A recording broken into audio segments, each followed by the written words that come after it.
Danger Along the Ohio, Chapter 2. "Get down," Clara said, and pushed Jonathan into the hay beside Queen Anne. The cow had already lain down, and they huddled against her, staring into the darkness, hardly breathing. There was a crash of boards, then scuffling noises. Amos guessed some Indians had come on board and were breaking open the supply crates stacked in front of the cabin. It wouldn't be long until they came to see what else they could find. Amos folded his arms across his chest to stop his shivering. If they could get to the island and find their father, they'd be safe. Tied at the bow and stern, the boat lay close to the land. All they had to do was slip over the side and wade to shore. But then they must try to reach one of the cabins without being seen. Right now, Amos's legs felt as useless as dead logs. Clara grabbed his shoulder, echoing his own thoughts. "We've got to get over to the island." As Amos started to stand up, she grabbed his arm. "Wait!" And she began piling hay close around Queen Anne. Amos realized what she was trying to do. The Jersey cow was almost the same color as the hay, and partially concealed, she might not be noticed in the darkness. Amos bent to help Clara, gritting his teeth when he thought about the three of them with no place to hide. As they rose and crept across the deck, the scuffling noises on the front of the boat ceased. "We'll never make it," Clara whispered, and motioned them back to the stern railing. "Get into the water and hang on to the boat," she directed. Amos didn't hesitate. Clara had decided almost everything these past months, and he seldom questioned her decisions. Ever since the accident, he'd been afraid of doing the wrong thing. Now, almost numb with fear, he was relieved to have someone else tell him what to do. Like lizards slithering across a rock, they slipped over the railing and lowered themselves into the black water. Even this close to shore, the river ran deep and the current tugged at their legs. The water was cold, too, though Amos knew that wasn't the reason for his chattering teeth. He clamped his jaws tight and eased downward until only his head was above water. The steady clatter of gunfire continued, as terrifying to Amos as the Indians. Over the top of the railing, the three of them watched a burning cabin send explosions of sparks up into the black sky. Smoke hovered over the island like night fog. As Clara shifted the pistol from one hand to the other, it struck the boat with a dull thud. She hissed in a breath and sank lower in the water. At that moment, Amos saw a movement above him. He pulled Jonathan closer to the boat and flattened himself against the thick timbers. An Indian stood on the cabin roof, clad only in breechcloth and leggings and carrying a hatchet. His lean body glistened in the glaring light.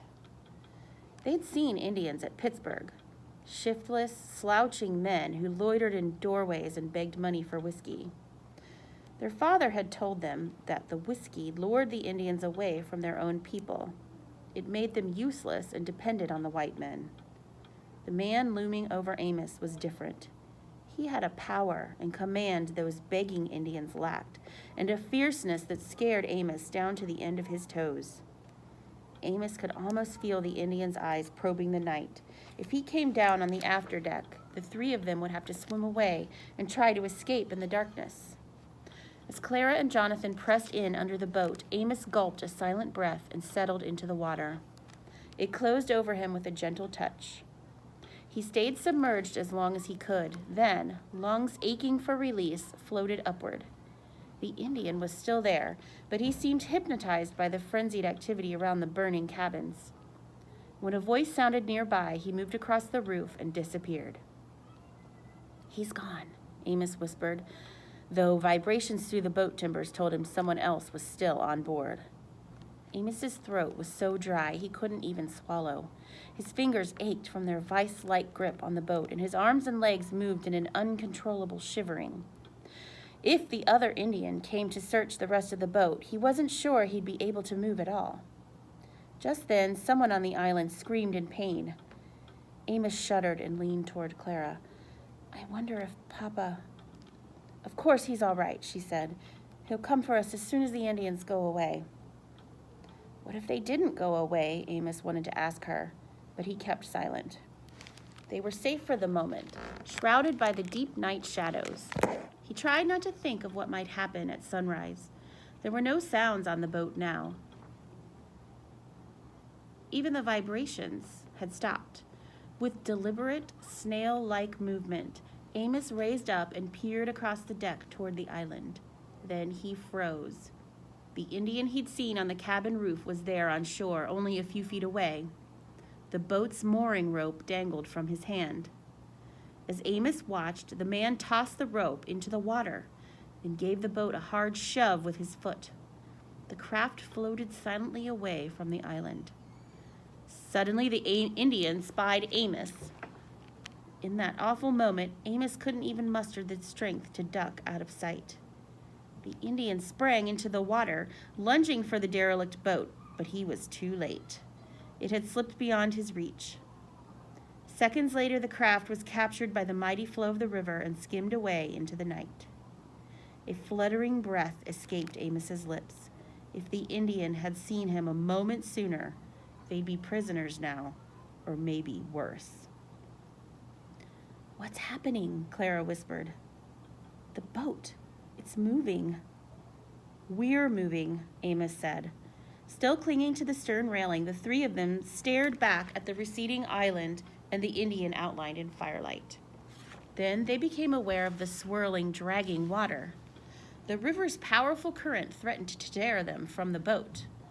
"Come on," Clara said, and still holding the loaded pistol, she clawed her way up out of the water and onto the deck. Amos and Jonathan were right behind her, wet and shivering. They turned again toward the island's fading lights and sounds. The clatter of gunfire was softer now, muted by distance, and the fires merged into a single glow that grew ever smaller in the darkness. They couldn't seem to take their eyes off that diminishing point of light. Amos's chest tightened when he thought about what had happened. They had escaped the Indians, but in the process, they'd lost their father. He was still there on the island, fighting for his life. Amos bowed his head, wondering if they would ever see him again. The thought of losing him brought back hurting memories of Simon. He tried to push away that awful day, but it was as real as the Indian attack. They'd been playing pirates, pretending the apple tree and the woodpile were ships. He could see Simon standing in the crotch of the tree, legs widespread, hands on his hips, laughing down to him. "Heave to and prepare to be boarded," came his blustering command. Amos had jumped down from the woodpile and run to the house looking for something, anything that would help him make him a conqueror. He spied his father's pistol resting on wooden pegs over the mantel. It had hung there untouched for years, a rusty relic of earlier, more dangerous times. They'd all been warned never to touch it, but Amos had forgotten in the heat of the game. Carrying it outside, he aimed the pistol at Simon and shouted, "Bang, you're dead!" When he squeezed the trigger, the gun fired, and the bullet struck Simon in the stomach. Nobody had blamed him, not even Simon, though sometimes Amos wished they had. Someone had to take the blame, and he knew it was his fault. Day after day, Simon had lain there, weak and helpless against the pain.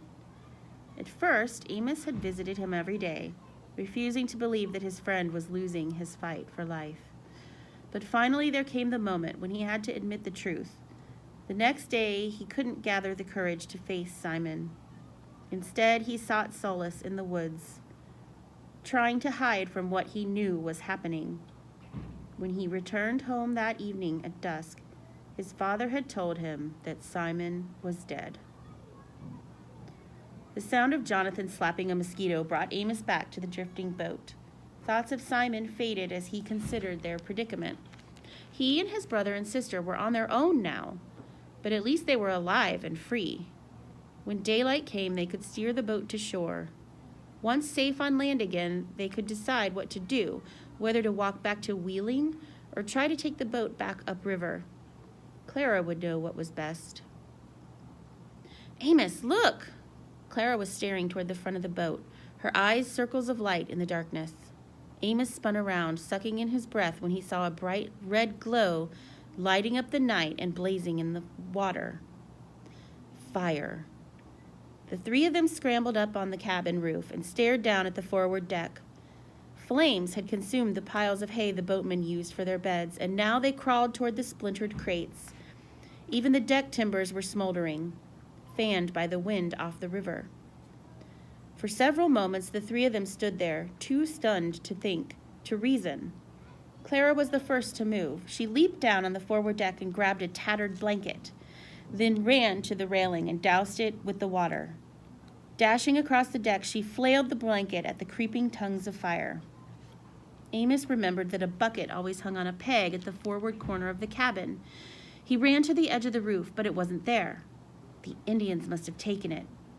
He rushed to the cabin for more blankets, and he and Jonathan went to help Clara. They fought a losing battle. The fire spread quickly, and when the flames licked up the front of the cabin, Amos knew the flatboat would soon be a floating inferno. They wouldn't be able to stay on board much longer. "If we get in close to the shore," he said to Clara. She gazed at him, her wet hair straggling across her face. Then, pointing towards the cabin roof, she dropped her hands at her sides. "The oars are gone," she said. As the fire gained in fury, the three of them retreated to the afterdeck. Queen Anne was on her feet now, gazing at the menacing glow, her eyes reflecting the red, flaring light. Clara draped her arm around the animal's neck. Then, as though the three of them all had the same thought, they stared back upriver. The light on the island was no longer visible. There was nothing to see now but a wall of darkness, pushed back only a little by the raging fire on the boat. Amos could feel the heat of it. Smoke wafted over him and made his eyes water and his nose burn. They'd have to swim soon. In his mind, he saw the river as it had looked in the afternoon, a stream so wide that trees along the distant banks appeared no bigger than pasture weeds. They were all good swimmers, but could they swim that far? Could they even find the riverbank in the dark?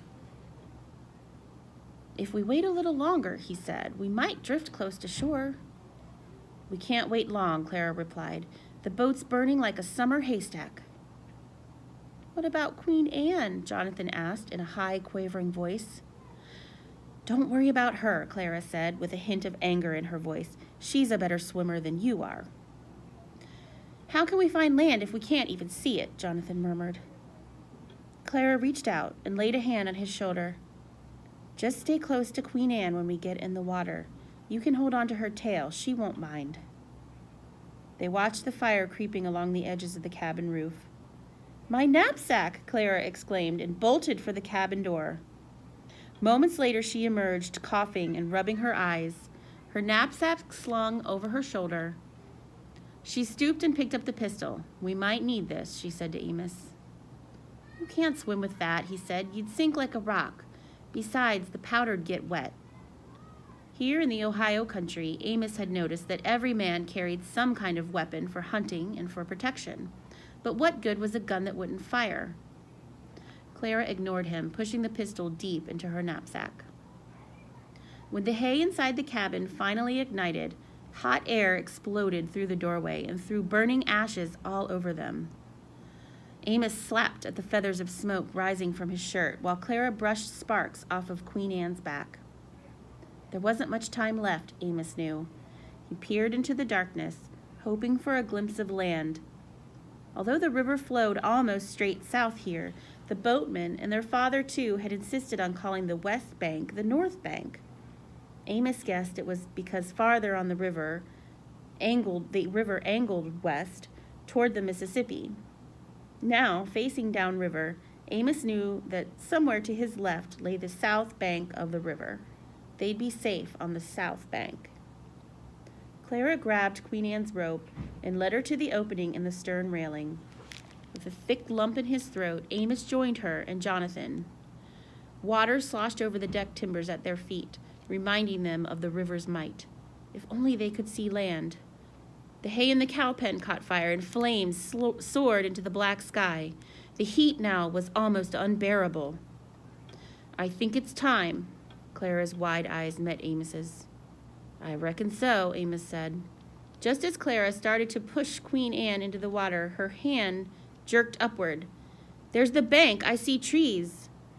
Amos looked where she pointed. Faint gray shapes swam at the edge of the darkness like storm clouds on the horizon. "But Clara, that's the north bank," he shouted. "We can't go." "Sassafras, I don't care what bank it is," she said. "It's solid ground and it's close. Come on, Jonathan." She pulled on Queen Anne's rope, and the cow pranced away from the flames, then tossed her head and plunged into the river. Clara grabbed Jonathan's hand and jumped in after her. The current swept them away from the boat, and in only seconds they had disappeared. Amos gulped a quick breath and hurled himself after them.